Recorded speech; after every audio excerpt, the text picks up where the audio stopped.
voulais, avec votre permission, parce on a quand même pas mal parlé du Conseil constitutionnel, et je voulais attirer votre attention sur quelque chose qui est passé un peu inaperçu.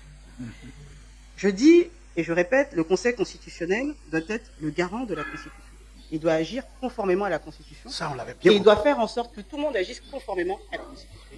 Alors, il est important que je vous lise l'article 127 de la Constitution. Parce que l'article 127 dit ceci.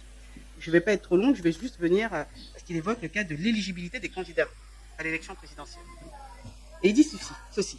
Le Conseil constitutionnel statue sur l'éligibilité des candidats à l'élection présidentielle.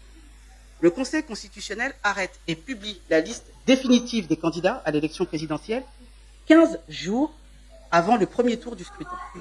15 jours avant le premier tour du scrutin.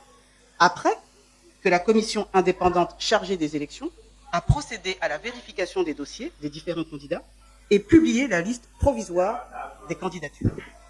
Quand vous lisez la Constitution, qu'est-ce que ça veut dire? Ça veut dire que la Constitution dit que la liste provisoire des candidats est publiée par la commission électorale indépendante et que le Conseil constitutionnel, lui, publie la liste définitive 15 jours avant l'élection présidentielle. D'accord? Et que dit le Code électoral? En son article 56, il dit ceci. Dès réception des candidatures, celles-ci sont publiées par le Conseil constitutionnel. Les candidats ou les partis politiques les ayant investis éventuellement adressent au Conseil constitutionnel leurs réclamations ou observations dans les 72 heures suivant la publication des candidatures. Le Conseil constitutionnel procède au contrôle de l'éligibilité des candidats et à la vérification des parrainages des électeurs, conformément aux dispositions du Code électoral. À cet effet, le Conseil constitutionnel met en place un dispositif de vérification des parrainages. Les modalités de fonctionnement de ce dispositif sont fixées par le Conseil constitutionnel. Et enfin, le Conseil constitutionnel établit la liste des candidats après vérification de leur éligibilité. Il arrête et publie la liste définitive des candidats 45 jours avant le premier tour du scrutin. 45 jours avant le premier tour du scrutin.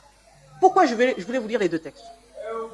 Nous avons un Conseil constitutionnel qui est censé connaître la Constitution mieux que nous autres. Et la Constitution lui demande de ne publier que la liste définitive des candidats 15 jours avant l'élection. Et que fait notre Conseil constitutionnel? Il fait ce que le Code électoral lui demande de faire. Il fait ce qu'une simple ordonnance lui demande de faire. Là où la Constitution lui demande de faire autre chose. Voici les problèmes que nous avons. Voilà ce que nous dénonçons depuis le début. Voilà pourquoi on dit qu'il faut impérativement respecter la Constitution. Et voilà pourquoi on regarde le Conseil constitutionnel. On l'a observé, on a vu. Jusqu'à présent, on n'a rien dit. Mais on a constaté déjà qu'il n'a pas respecté la Constitution.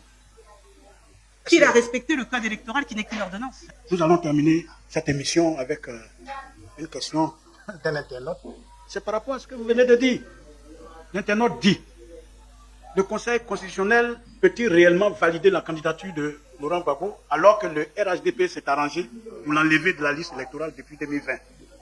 Oui, et je vais réitérer à cet internaute ce que je disais. Le Conseil constitutionnel, s'il applique la Constitution, ce pourquoi tous les membres du Conseil constitutionnel ont prêté serment, s'il applique la Constitution, il n'y a même pas de débat. Il valide la candidature du président Laurent Gbagbo. D'accord? Mais maintenant, s'il veut rendre des services, et s'il préfère regarder ça au lieu de regarder ça, là nous aurons un problème. Bon, salut les amis, j'espère que vous allez bien. Vous avez écouté un peu ce que dit la dame avocate. Bon, elle a parlé un peu, donné les détails par rapport au Conseil constitutionnel et tout ce qui se passe également à propos du Conseil constitutionnel et tout. Bon, nous ne sommes pas trop dans le domaine, donc nous n'avons pas une grande connaissance de ces trucs, de ces choses-là. Bon, ceux qui maîtrisent un peu, ceux qui comprennent mieux que nous, vous pouvez dire dans les commentaires ce que vous en pensez et c'est tout. Merci d'avoir regardé la vidéo. Abonnez-vous et à la prochaine. Ciao.